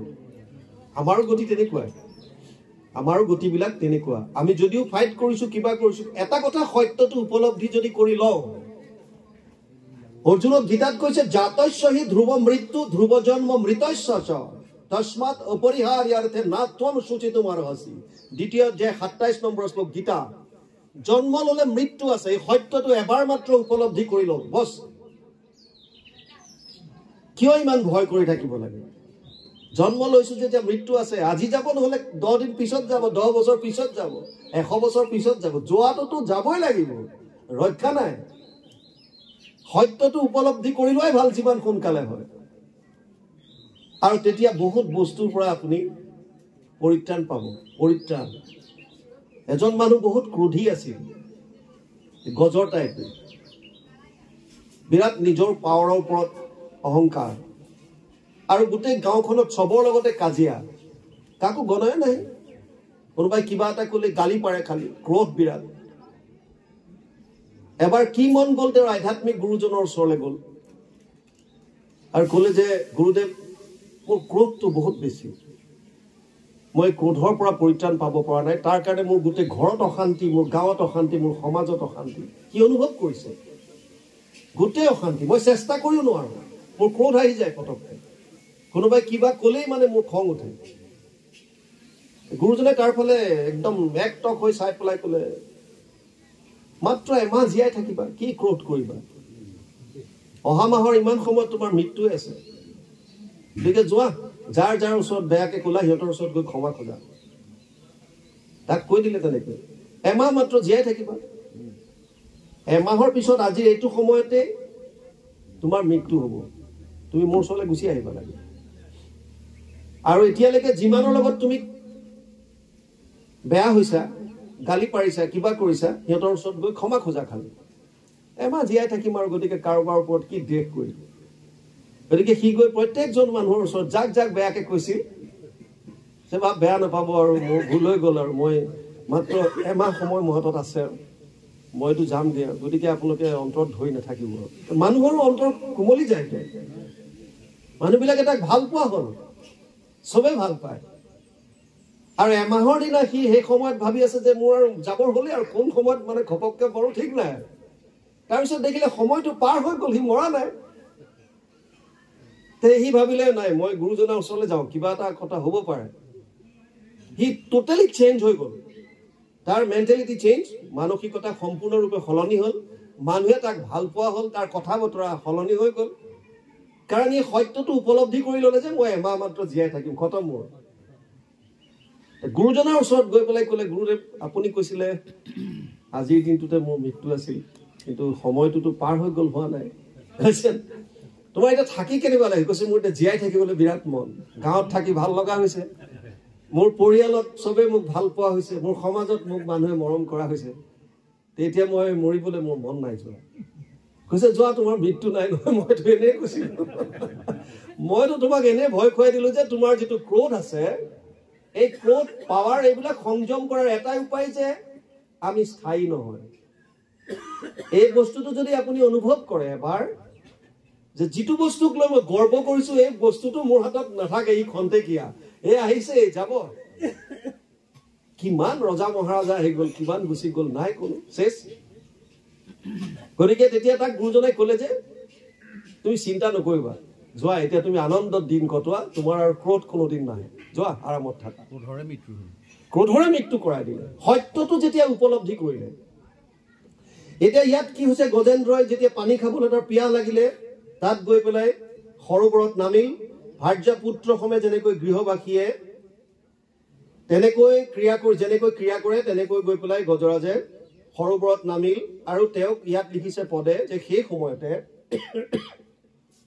ভগৱান বিষ্ণুৰ যি মহামায়া এই মায়াৰ কাকো ইয়াৰ পৰা হাত সাৰিব নোৱাৰে যিমানেই বলি হওক যেনেকুৱাই যি নহওক গতিকে তেওঁক লগ পালে মহা দুখে আহি লাগ পাইল তাক গজৰাজে নেদেখিল বিষ্ণুৰ মায়াৰ বল দেখা বিপৰীত জলগ্ৰাস মহাবলৱন্ত দৈব্য দুখে আহি সেই সময়ত ক্ৰোধ কৰি আহি চৰণে ধৰিলা বলে অকস্মাতে বড় দুখ পাই উজাৰি উঠিলা গজৰাই গ্ৰাহ মহাবলী আজুৰি ধৰিলা জলে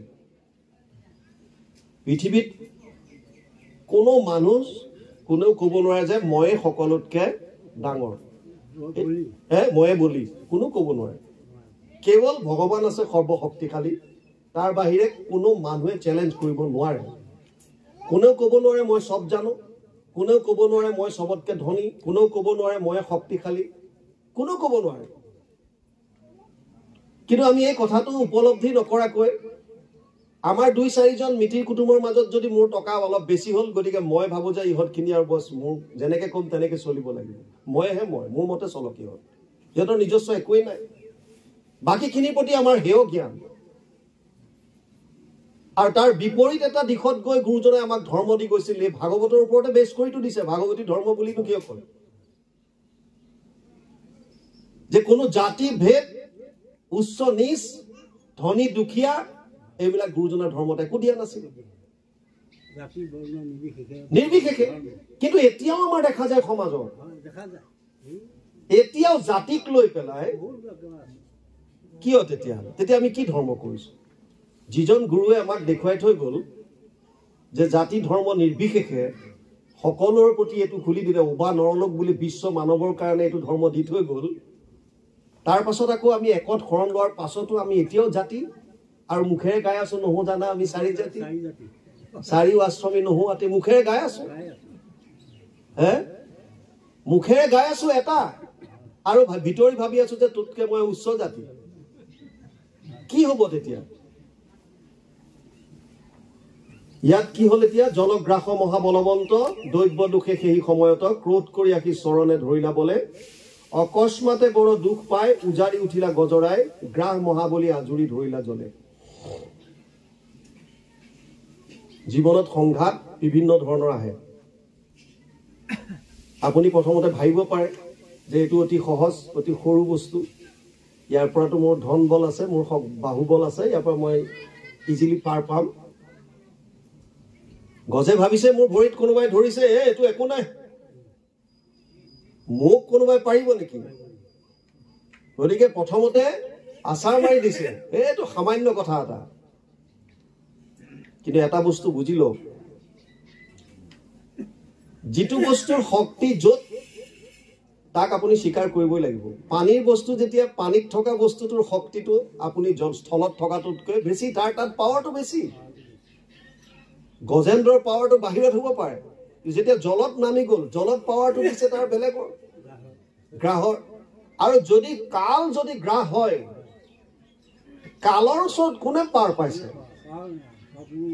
কোনোবাই পাইছে নেকি আজিলৈকে কালৰ ওচৰতটো আমি সকলো ত্ৰস্তমান আৰু এই কাল কোন ভগৱানে গীতাত কৈছে অৰ্জুনক কৈছে কালোস্মি অহম মই কাল যেতিয়া তেওঁ বিশ্বৰূপ দৰ্শন কৰাইছিল অৰ্জুনে প্ৰথমতেতো একো দেখাই নাই না তুমাম শক্যসে দৃষ্টু মনে নিব সচক্ষুষা দিব্যম দদামি তে চক্ষু পৈশ্রমে যুগমেশ্বরম একাদশ অধ্যায় 8 নম্বৰ শ্লোক গীতা যেতিয়া দেখুৱাইছে কৈছে তইতো তোৰ এইটো চকুৰ দ্বাৰা মোক দেখা নাপাবি মই তোক দিব্য দৃষ্টি দিছো চা এতিয়া যেতিয়া দেখিছে তেওঁ দেখিছে প্ৰকাণ্ড আৰু গোটেই যিমান বিলাক কৌৰৱ পাণ্ডৱৰ যিমান সেনা আছে সব গৈ দাঁতত সোমাইছে সোবাই আছে গোটেই দাঁতৰ মাজত ফসি গৈছে অৱস্থা নাই বিশ্বৰূপ দেখাই দিলে সমস্ত গীতাখন বৰ ভাল লাগে এই কাৰণে গীতাত বহুত তত্ত্বৰ কথা আছে গীতাৰ আগত দশম অধ্যায়ত বিভূতিৰ ওপৰ কথা কৈছে প্ৰভু ভগৱন্ত যে সমস্ততে ব্যাপ্তমান এটো দশমত বুজাইছে আৰু সমস্ত জীৱ যে প্ৰভু ভগৱন্তত বিৰাজমান এটো একাদশত দেখাইছে বিশ্বৰূপ দৰ্শনত তেওঁতে সমস্ত আছে গতিকে আপোনাৰ যেনেকুৱাই শক্তি থাকক যেনেকুৱাই বল থাকক যেতিয়ালৈকে আপুনি কৃষ্ণৰ শৰণত শৰণাগতি নহব তেতিয়ালৈকে আপুনি আপোনাৰ যিমানে শক্তি যেনেকুৱাই নাথাকক কিয় তাৰ পৰা পৰিত্ৰাণ পাব নোৱাৰে ই ধ্ৰুৱ সত্য ই গজেন্দ্ৰ উপাখ্যানৰো এটা মূল মন্ত্ৰ এটো গজেন্দ্ৰ যেনেকুৱাই বলি নহওক এই শাৰীৰিক বল তাৰ যিমানেই নাথাকক কিয় তাৰ ফেমিলিৰ বল যিমানেই নাথাকক কিয় সামান্য এটা গ্ৰাহৰ ওচৰত হাৰ মানিবলৈ বাধ্য হৈ গল নোৱাৰিলে তাৰ পৰা পৰিত্ৰাণ পাব আৰু অৱশেষত সেই একে গতি যিটো শাস্ত্ৰত বাৰে বাৰে আমাক শিকাই থৈ গৈছে যাৱত শকতি আছে গাৱে তীৰত আনন্ত গজে তাৱে মহাবলৱন্ত গ্ৰাহে টানি নেই জলে আতুৰ ভৈলন্ত গজপতি হস্তিনী আতাক পাৰে আতি মনত বিৰহে তীৰত পৰি কেৱলে আমাৰো গতিটো একেই হয় কাৰণ যিটোৰ কাৰণে আমি আহিছিলো যিটো এটা মানুহৰ জীৱনৰ যি মূল লক্ষ্য আছিল যি মায়াৰ নিবৃত্তি আৰু পৰমাত্মাৰ প্ৰাপ্তি সেই সত্যটোৰ পৰা আঁতৰি আমিও আমাৰ যিখিনি আছে বুলি শকতি ইত্যাদি ধন টকা পইচা ইয়াতে মতলীয়া হৈ সংসাৰত এনেকৈ সোমাই পৰিলো যে আসল সত্যটোৰ পৰা আমি আঁতৰি আহিলো গতিকে কি হল আমাৰো আত্মাই আমি মুখ্য পাব পৰা অৱস্থাত বৰ্তমান নাইকিয়া হৈ আছো ইয়াৰ পৰা পৰিত্ৰাণ পাবৰ পৰা উপায় ইয়াত এটাই দেখুৱাইছেগে গৰিকা যে উপায়টো কি আছে কাৰণ গজেন্দ্ৰে আনয় তীৰে টানি এহিমতে যুঁজে দুয়ো প্ৰাণী দুইহানো যুদ্ধত সহস্ৰ গৈল বৎসৰ শুনা মহিপতি পাছ কথা সমবল দুয়ো যুদ্ধ তথা দেখি দেৱসবু আশ্চৰ্য মানিয়া ৰৈল পাছে বল যত গজেন্দ্ৰৰ উচ্চাস শকতি ইন্দ্ৰিয়ৰ ৰাতি দীৰ্ঘকালে সকলে বিনাশ ভৰিল গজ ইয়াত দেখুৱাইছে যে তেওঁ এটা স্থলৰ প্ৰাণী আপোনালোকে বস্তুটো প্ৰথমতে বুজক গজক দেখুৱাইছে হাতীক দেখুৱাইছে স্থলৰ বস্তু গ্ৰাহক দেখুৱাইছে জলৰ বস্তু এতিয়া এই গজ যেতিয়া পানীৰে নামিব তাত যেতিয়া বিভিন্ন সময়ত তেওঁ বিপৰীত শক্তিৰ লগত যুদ্ধ কৰিবলগীয়া হ'ব অটোমেটিক্যালি শক্তিটো হ্ৰাস পাই গৈ থাকিব হ্ৰাস পাই যোৱাৰ পাছত যেতিয়া বহু আৰু ইফালে গ্ৰাহৰ কি হৈছে গ্ৰাহ যেতিয়া পানীৰে জন্তু পানীৰে যেতিয়া জীৱ গতিকে পানীত তাৰ শক্তিটো দুগুণে বৃদ্ধি হৈ গৈহে আছে গতিকে সেইকাৰণে গ্ৰাহৰ শক্তিটো ইয়াত বাঢ়ি গৈছে আৰু তাৰ বিপৰীতে গজেন্দ্ৰৰ ইন্দ্ৰিয়ৰ শক্তিবিলাক বিনাশ হৈছে স্থলচৰ জন্তু জলে পায় গ্ৰাহে আৰু তাতে টানি নেই মহাদুখে গজ জল মাজে আছে পৰি সিটো জলেশ্বৰ মহাগ্ৰাহ তাৰ কিছু জানা নাহি ত্ৰাস বল আতি তাৰ প্ৰতিক্ষণে যায় চৰি তাৰ বল বাঢ়ি গৈছে এহিমতে তৈত্যে গজৰাই প্ৰাণৰ সংকট জদা পায় জাতো দেহ মানি পৰবশ্য হুয়া ৰৈলা চিৰকালে আত্মা বিমুক্ষণে নপাৰিয়া গুণে মনে মনে কৃষ্ণৰ কৃপাতে পাছে এহি বুদ্ধি বইলা আত্মাৰ মুখ্য কিহত আছে এই বস্তুটো এতিয়াহে আচল তত্ত্বটোত সোমাব আমি যদিও বিভিন্ন ধৰণৰ কৰ্মবিলাকত আচৰণ কৰি পেলাই জীৱনটো নিয়াব বিচাৰিছো চাওক শৰীৰৰ ধৰ্ম আমাৰ দুটা এটাক কৈছে শাৰীৰিক এটাক কৈছে আধ্যাত্মিক শাৰীৰিক ধৰ্মটো দৰকাৰ শাৰীৰিক ধৰ্ম মানে শৰীৰৰ লগত ৰিলেটেড থকা ইয়াত গজেন্দ্ৰৰ তাৰ পুত্ৰ পৰিবাৰ যিমানবিলাক দেখাইছে ফেমিলি সেইবিলাক আমাৰো শৰীৰটোৰ লগত যাৰ যাৰ ৰিলেশ্যন আছে ধৰক মোৰ পুত্ৰ মোৰ পত্নী মোৰ সংসাৰ মোৰ সমাজ মোৰ দেশ মোৰ গাঁও এই শৰীৰটোৰ লগত যিমানৰ সম্পৰ্ক এইবিলাক হৈছে শাৰীৰিক ধৰ্ম তাৰ প্ৰতি আমি কৰিবলগীয়া আছে কিন্তু এটা কথা চিয়ৰ বুজিল শাৰীৰিক ধৰ্মৰ দ্বাৰা আপুনি আত্মাৰ বিমুক্ষণ কেতিয়াও হ'ব নোৱাৰে মুক্ষণ আপুনি নাপায় আত্মাৰ মুক্ষণৰ কাৰণে আধ্যাত্মিক ধৰ্ম ধৰিবই লাগিব আৰু আধ্যাত্মিক ধৰ্মৰ কাৰণে শাস্ত্ৰত এটা কথাই কৈ থৈ গৈছে সেইটোৱে হৈছে যে কৃষ্ণত কেৱল শৰণ ল'ব লাগিব তাৰ বাহিৰে গতি নাপায় এই কথাটো গজেন্দ্ৰই শেষত মানি ললে যে চিৰকালে আত্মা বিমুক্ষণে নপাৰিয়া গুণে মনে মনে কৃষ্ণৰ কৃপাতে পাছে এই বুদ্ধি ভৰিল মই মহাদিন আতুৰক ইটো জ্ঞাতি মোৰ গজ যত মুকুট কৰিবে নপাৰিলা যত্ন কৰি কোনে কৰিব ঈশ্বৰে যেতিয়া আপোনাক উদ্ধাৰ নকৰে তেতিয়া আপোনাৰ মিতিৰ কুটুম কোনো আহি সহায় কৰি পেলাই কোনেও নোৱাৰে ৰাখিব আমি যদিও বেলেগৰ ওপৰত আমাৰ আশ্ৰয় থাকে বা আমি ভাবো যে অমুকে মোক সহায় কৰিব তমুকে কৰিব অমুকৰ পৰা মই এইটো সহায় পাম অমুকৰ পৰা এইটো হ'ব এইবিলাক সব মিছা আশ্ৰয় এটা কেৱল এজনেই আছে ভাগৱতৰ মূল লক্ষ্য আশ্ৰয় গজেন্দ্ৰৰ মুখ্যনৰ মূল লক্ষ্য হৈছে আশ্ৰয় আশ্ৰয় ক'ত ল'ম ঈশ্বৰত সেইটোকে ইয়াত বুজাইছে কাৰণ ইয়াত লিখিছে যে মই দিন মহা আতুৰক ইটো জ্ঞাতি মোৰ গজ যত মুকুট কৰিবে নপাৰিলা যত্ন কৰি দুখুনি কৰুণী কৈতো আৰু নপাৰিব বলে নিজ গাৰ বিধিৰ বিপাকে গ্ৰাহ ৰূপে আছে ধৰি বিধিৰ বিপাকে গ্ৰাহ ৰূপে ধৰি আছে ওপৰলৈ উঠিবলৈ দিয়া নাই আমাৰ মনটোক বিভিন্ন ধৰণৰ সাংসাৰিক চিন্তাৰ দ্বাৰা আপোনাক টানি আছে বেলেগ ফালে নি আছে আপুনি যিটো আপোনাৰ লক্ষ্যত আহিছিলে পৰমাত্মাৰ প্ৰাপ্তি আৰু আপুনি মায়াৰ পৰা নিবৃত্তি পাম বুলি এই দুইটা বস্তু আপুনি পাব পৰা অৱস্থাত নাই এজন ৰজাৰ উত্তৰাধিকাৰী নাছিল তেওঁ ঘোষণা কৰিছিল যে মোৰ উত্তৰাধিকাৰী এজন লাগে গতিকে মই এখন ডাঙৰ মেলা পাতিম মেলাখনত গোটেই মানুহ আহি পেলাই মই তাত ভেকচন কৰি থাকিম লুকাই থাকিম নিজক মই লুকুৱাই ৰাখিম যোনে মোক বিচাৰি পায় সেইজনে মোৰ দেশৰ উত্তৰাধিকাৰী হ'ব অগণন মানুহ আহিল গোটেই এটা কেম্পাছ বনাই দিলে চাৰিওফালে গেট লগাই দিলে বেৰ দি দিলে টিঙৰ বেৰা পুৰা এখন গেট ৰাখিছে মাজত ডাঙৰকে অজস্ৰ মানুহ আহিল লাখ লাখ মানুহ আহিছে এটাই উদ্দেশ্য লৈ আহিছে যে ৰজাক এই মেলাৰ ভিতৰত বিচাৰি উলিয়াব লাগে লক্ষ্য এটাই আৰু উলিয়াব পাৰিলে মই এখন দেশৰ উত্তৰাধিকাৰী হ'ম দুৱাৰ খুলি দিয়াৰ লগে লগে সব ভিতৰত সোমাল কিন্তু দেখা পালে যে তাত বহুত দোকান আছে বিভিন্ন ধৰণৰ মেলা আৰু দোকানবিলাকত বেনাৰ ডাঙৰ ডাঙৰকে লগোৱা আছে যে ফ্ৰী অফ কষ্ট কাৰোবাক কাপোৰ লাগে বিনা পইচাত কাপোৰ নিব পাৰিব কাৰোবাক গাড়ী লাগে বিনা পইচাত গাড়ী নিব পাৰিব কাৰোবাক বাইক লাগে বিনা পইচাত বাইক কোনোবা খোৱা বস্তু পইচা একো দিব নালাগে আপুনি খালি তাত বস্তু কিনক এটা মানুহবিলাকে কোনফালে যাব ৰজাক বিচাৰিব নে ফ্ৰীত পোৱা বস্তু উঠাব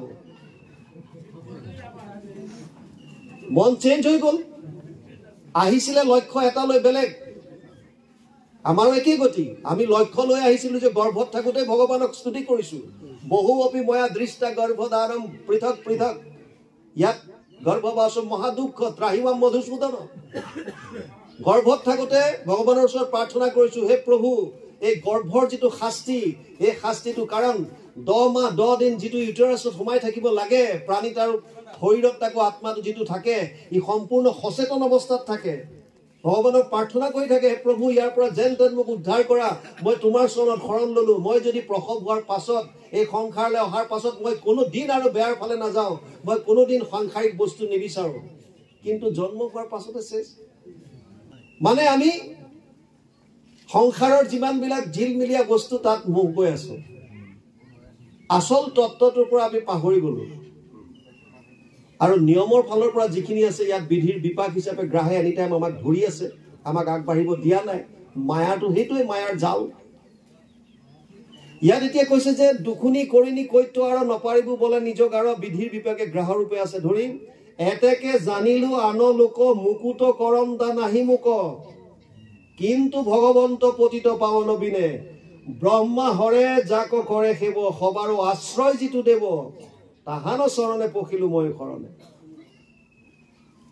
যেতিয়া আত্মাই বেলেগ ফালে আৰু আন একো উপায় নাইকিয়া হৈ গৈছে, কি কৰিব এতিয়া? উপায় নাই, শেষ এটাই আশ্ৰয়, সেইটোৱে হৈছে ঈশ্বৰৰ আশ্ৰয়। এই সত্যটোৱে আমি যিমান সোনকালে পাৰো উপলব্ধি কৰি লোৱাটো ভাল। তাৰ কাৰণে ভাগৱতৰ অনুষ্ঠান। মই প্ৰথমে কৈছিলো দশমৰ্থ বিশুদ্ধ্যাৰ্থম নবানিমি লক্ষণম বৰ্ণয়ন্তি মহাত্মানো শ্ৰুতেন অৰ্থেন চাঞ্জসা 2:2। ভাগৱতৰ মূল লক্ষ্যই হৈছে যে আশ্ৰয়। আশ্ৰয়টো দশম যিটো লক্ষণ দ্বাদশ স্কন্ধত আছে, দশম লক্ষণটো শুদ্ধ ৰূপত প্ৰতিপন্ন কৰিবৰ কাৰণে বাকীখিনি কথা। আৰু সেই বাকীখিনি কথাৰ মাজতে আহিছে গজেন্দ্ৰৰ মুখ্যণ। গজেন্দ্ৰৰ দৰে এজন বলি, এজন প্ৰতাপী, যাৰ শক্তি ইমান অজস্ৰ যে যাক দেখাৰ পাছত বনৰ সিংহ, যিমানবিলাক সিংহ বাঘ আছে চব দূৰতে পলাইছিল, সেইজন হস্তিও আহি সামান্য এটা গ্ৰাহৰ হাতত পৰাৰ পাছত সমস্ত শক্তি চুৰমাৰ হৈ গ'ল, উপায়ন্তৰ হৈ গ'ল, একো নাই। আৰু অনুভৱ কৰিলে শেষত যে মোৰ এই যিমান বল বীৰ্য আছিল সকলো মিছা। কেন উপনিষদত এটা কাহিনী আছে, এবাৰ দেৱতাসকলে যুদ্ধ জয় কৰি আহি ভাবিছিল যে আমি এই যুদ্ধত অসুৰক আমি হেৰুৱাইছো, গতিকে ইয়াত কাৰো অকণমানো তিল মানুহ অৰিহণা নাই, আমি নিজস্ব চব। আৰু পৰমাত্মা তেওঁতো সকলোৰে হৃদয়ত বিৰাজমান হৈ আছে, চব জানে। ভাবিলে ইন্দ্ৰৰ অহংকাৰ হ'ল, লগে লগে বিৰাট এটা ৰূপ, ভয়ংকৰ এটা প্ৰকাণ্ড ৰূপ এটা ধাৰণ কৰি তেওঁলোকৰ ওচৰত আহি বিৰাজমান। আৰু দূৰত দেখিছে এটা প্ৰকাণ্ড ৰূপ। ইন্দ্ৰই প্ৰথমতে পঠালে অগ্নিক, অগ্নিদেৱ যোৱাচোন এজন কোন সুধি আহা। অগ্নিদেৱ ওচৰলৈ গ'ল আৰু অগ্নিদেৱে সোধাৰ আগতে ক'লে যে তুমি কোন সেইটো কোৱা। বোলে মই অগ্নি, কি কৰিব পাৰা তুমি? বোলে মোৰ ইমান শক্তি আছে, মই সমস্ত ব্ৰহ্মাণ্ড পুৰি চাৰখাৰ কৰি দিব পাৰো। বাপৰে, সামান্য এডাল বন দিছিল, এডাল তৃণ এডাল, এই বনডাল তুমি পুৰি দেখুওৱা। সামান্য এডাল বন, এডাল তোমাৰ যদি শক্তি আছে পুৰি মোক দেখুওৱা। সমস্ত শক্তি লগালে অগ্নিয়ে, কিন্তু বনডালক একো কৰিব নোৱাৰিলে। লাজ পাই পেলাই গৈ ইন্দ্ৰক ক'লেগে তেওঁ কোন মই বুজি নাপালো। এতিয়া বায়ুক পঠিয়ালে, বায়ু তুমি যোৱা সুধি আহা তেওঁ কোন। আৰু বায়ুদেৱ গ'ল। বায়ুৱে সুধিলে তুমি কোন? বোলে তুমি আগতে কোৱা, কোন তুমি? বোলে মই বায়ু, কি কৰিব পাৰা? মই সমস্ত পৃথিৱীৰ বস্তু সুখী আনিব পাৰো, ইমান শক্তি মোৰ। আচ্ছা, এই বনডাল লৰাই দেখুৱাচোন। অকণমান তৃণ এডাল দিলে, এডাল লৰাই দেখুওৱা। সমস্ত শক্তি লগালে বায়ুৱে, বনডাল লৰচৰ কৰিব নোৱাৰিলে। লাজ পাই গুচি গ'ল। আৰু দেৱতাসকলে ক'লে ইন্দ্ৰদেৱ, দেৱৰাজ ইন্দ্ৰ, এবাৰ তুমি নিজেই যোৱা। আৰু ইন্দ্ৰ যোৱাৰ লগে লগে পৰমাত্মা তাৰ পৰা অদৃশ্য হৈ যোগমায়াক এগৰাকী নাৰীৰ বেশত তাত থৈ গ'ল। তুমি ৰোৱা ইয়াত। আৰু সুধিলে কোন আছিলে ইয়াত এতিয়া? সেইজনে পৰমাত্মা। তোমালোকে ভাবি আছিলা যে এই যে যুদ্ধত জয়ী হৈছে যে মইহে মই, চব মই কৰিছো, মোৰে শক্তি, অমুক তমুক বিৰাট মতলীয়া হৈ একদম বিৰাট পাৰ্টি কৰি আছা। তোমালোকৰ নিজস্ব যে একো নাই, এই বস্তুটো বুজাবৰ কাৰণেই পৰমাত্মা সেইটো ৰূপ ধাৰণ কৰিছিল। ইয়াতো গজেন্দ্ৰৰ ক্ষেত্ৰত সেইটোৱে গতি। গজেন্দ্ৰ এতিয়া শেষ মুহূৰ্তত হলেও উপলব্ধি কৰিছে। আমাৰো জীৱনৰ অন্তিম মুহূৰ্তত প্ৰতিজন মানুহে উপলব্ধি কৰে সত্যটো। আলেকজেণ্ডাৰ 32 বছৰ বয়সত মৃত্যু হৈছে। মৃত্যুৰ প্ৰাক মুহূৰ্তত কৈছিল মন্ত্ৰীবিলাকক মোৰ হাত দুটা কবৰৰ বাহিৰত থবা। সুধিছিল কিয়? আমাৰতো মুছলমান ধৰ্মত এনেকুৱা কোনো নিয়ম নাই। अलेक्जेंडर কৈছিল इकट्ठे कर जहां के सिकंदर কৈছিল इकट्ठे कर जहां के वेर सभी मुल्कों के मालिक थे जब गया दुनिया से तो दोनों हाथ खाली थे सिकंदर जब गया दुनिया से तो दोनों हाथ खाली थे मैं जीवंत अवस्था अजस्र देश जय करी मैं সকলো দেশৰ মালিক হৈ আছিলো কিন্তু আজি উপলব্ধি কৰিছো যেতিয়া মোৰ মৃত্যু হ'ব তেতিয়া মই ইয়াৰ পৰা একো এটা নিব নোৱাৰিম তাৰ মানে মোৰ যিমান বিলাক পাৱাৰ আছিল সব মিছা কালৰ ওচৰত আমি হাৰ মানিবই লাগিব তাৰ বাহিৰে গতি নাই এই কালেইটো হৈছে গ্ৰাহ আৰু কি দেখাইছে ইয়াৰ ওচৰত আপুনি হাৰ মানিবই লাগিব তাৰ বিপৰীতে এটাই উপায় আছে সেইটোৱে হৈছে ঈশ্বৰৰ ওচৰত শৰণ লোৱা ঈশ্বৰৰ ওচৰত যদি আমি শৰণ লওঁ আশ্ৰয় যদি ভগৱান কৃষ্ণৰ চৰণত যদি লওঁ যেটো গুৰুজনাই আমাক দেখুৱাই থৈ গৈছে গুৰুজনাৰ ধৰ্মৰ বিশেষত্ব কি প্ৰথম কৈছে যে সমদৃষ্টি সকলো সমান দ্বিতীয়ত কৈছে ইয়াত সম অধিকাৰ আমাৰ এটো এখন হৰিনাম ধৰ্মত সকলোৰে অধিকাৰ আছে এটো কোনো এটা পাৰ্টিকুলাৰ সম্প্ৰদায়ৰ কাৰণে নহয় বা কাষ্টৰ কাৰণে নহয় কোনো ক'ব নোৱাৰে এটো ব্ৰাহ্মণৰ কাৰণে কোনো ক'ব নোৱাৰে এটো কলিতাৰ কাৰণে কোচৰ কাৰণে কেওটৰ কাৰণে অমুকৰ কাৰণে তমুকৰ কাৰণে কোনো ক'ব নোৱাৰে এইটো ধৰ্মৰ কাৰণে সবৰ কাৰণে খোলা আছে উবা নৰলোক হৰি ভজিওক বুলি কৈছে সকলোকে কৈ থৈ গৈছে ইয়াত গতিকে এইটো ধৰ্মত সকলো আহিব পাৰে তাৰ পিছত কৈছে ইয়াত কোনো জাতি ভেদ নাই ইয়াত উচ্চ নিচ নাই